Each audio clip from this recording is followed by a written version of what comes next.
Hello everybody, my name is Gavin and welcome to a brand new video on my second channel.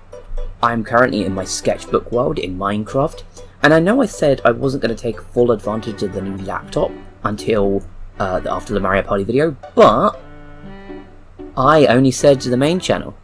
That does not include this second channel. Ooh, loophole found.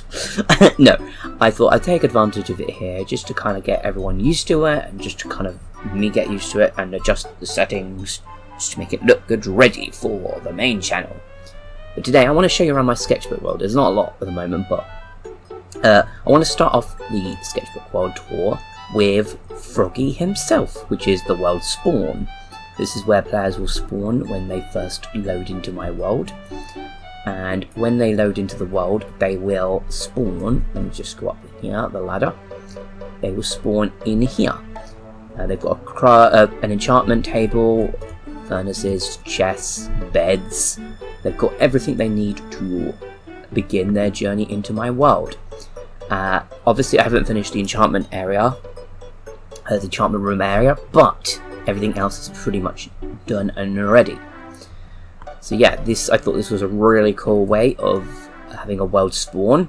It's very fitting and on brand for me. Oh, and Froggy's being joined by his fly friends, of course. Yeah, I thought that was really cute. There'll be a lot more frogs in the world, I promise you, and alligators from the novel. And if you didn't know, yes, I am writing a novel. I will go into more details about that in another video, but for now, yep, I'm writing a novel. This is my novel character Froggy. Moving on, this is my barn for my animals by my mansion, and that is a good point. I do want to bring the mansion over to this world eventually. Thankfully, I've got Litimatica, I cannot pronounce it, so that will make the moving process much easier. But yes, this is my barn for all my animals. It's not quite done yet. I've still got to do the inside, but this is what it looks like right now. I think it looks pretty cute. Oh, and over here something I added on to the original idea. It's basically like a place for the animals to roam, and I'm going to be making a stable for the horses, a coop for the chickens, and a bunch of decoration. I'll also have a farm for my crops as well. I'm going to have an actual dedicated farm. Yeah, this is going to go where my mansion is. The Froggy is currently in the world. I've actually built it in survival. It took a long time to get the materials, but it's been built. This one is obviously going to take a while too, because it's quite a big build, but again, I need to build the actual thing in my Sketchbook World before I actually plan it out in survival, because I need the schematics and all of that. And over here is the minecart railway system. I tested out different speeds on the minecarts to see which one I like. These two are about the same-ish, but I prefer this one, is more pure, and I also want to do this one because I want to include a minigame. So because the railway network system takes a while to basically get from point A to point B, etc., is an actual proper railway network, similar to a real, London subway or whatever. I didn't want people getting bored on the ride, because it is a long ride, very long.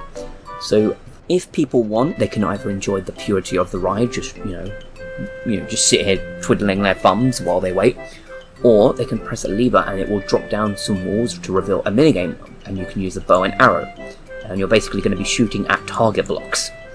So it's just a fun little distraction while you're on the ride, because again, it will take a long time to get through to get from one point of the world to the other.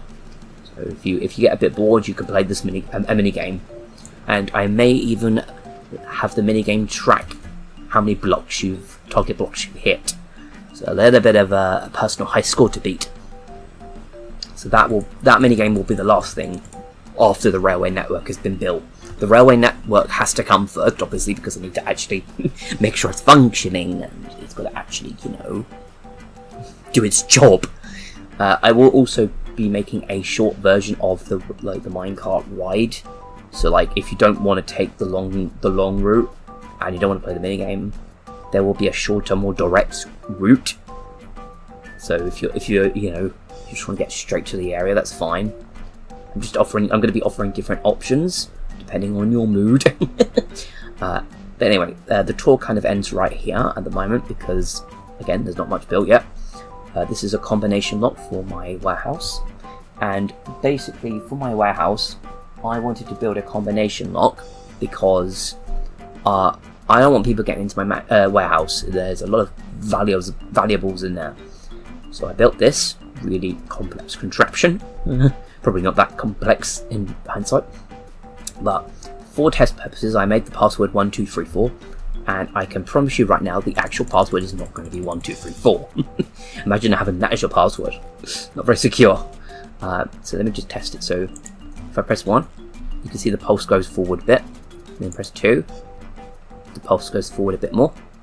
3 goes forward a bit more, and then 4, it opens the door. This resets the whole thing. In the final, this button will go inside so that I can close it once I enter, so that no one else can enter. However, if you press the wrong button, so if I press 1, 2, 3, so you can see the pulse is getting close to the door, and I press 5, the pulse completely resets. So you can't just spam the buttons in random order and hope you get it, etc. It's very specific. You have to press the buttons in the correct order. No mistakes. No mistakes are allowed. It's that secure. And to double secure it, because I know in Minecraft you can kind of just grief through the wall, I am planning to have 50 blocks of obsidian in every direction. I repeat, 50 blocks of obsidian will be in every direction. So if you do want to try and grief through it, you're more than welcome to, but you might be there for a good while trying to mine it. So yeah, 50. Maybe even more, maybe even 100. But yeah, there'll be 50 in every direction, even above and below. Like, you will not be able to grief through unless you are willing to mine for a long time. Even with a diamond pickaxe, this is going to take a long time. Might even do more than 100, I do not know, but yeah, it's going to be literally just like, it's literally just going to be like this, like long stretches for multiple like layers of just obsidian. Absolute insanity. That's how badly I do not want people getting into my warehouse. And I know what you're thinking, this is your single player, well, why does it matter?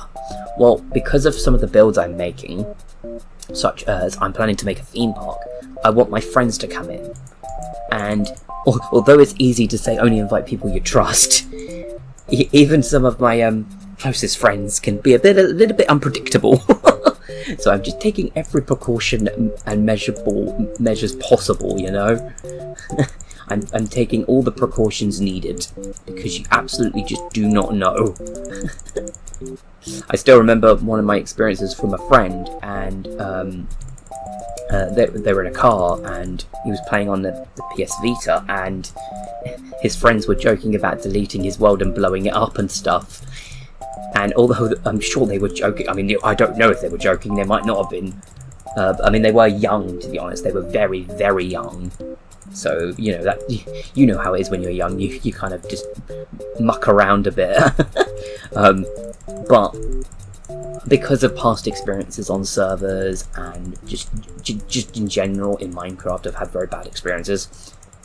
This is just me taking every single precaution possible, because again, I don't want to risk it. You know, these are all my valuables. The only person that is allowed or should be in the warehouse is me. And that's the other thing about the warehouse, is that like it will have redstone pulses and signals. So like if I run out of gold, I can send a redstone pulse from my mansion all the way to the warehouse, and it would light up the area where the gold is stored, so that when I go to the warehouse, I'd go, oh, I need gold. Yeah, there's a lot of technical stuff in my world, especially since I haven't actually committed to a world properly. I've had trouble in the past, and I've had this game since 2012, so this world really does mean a lot to me, and I would hate to see it destroyed. I would hate to see it destroyed, even on pure accident. Even on pure accident, I would hate to see it destroyed. So that's why I'm taking all the precautions necessary. Call it going overboard all you want, but It's just how it be, man. It's just how my brain be. My brain is very overprotective, for better or for worse. But anyway, yeah, that's the tour so far.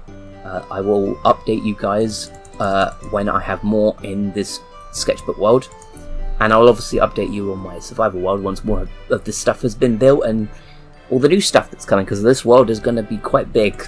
So yeah, I hope you enjoyed this video, and I hope you're looking forward to all of the awesome videos I can make with the new laptop.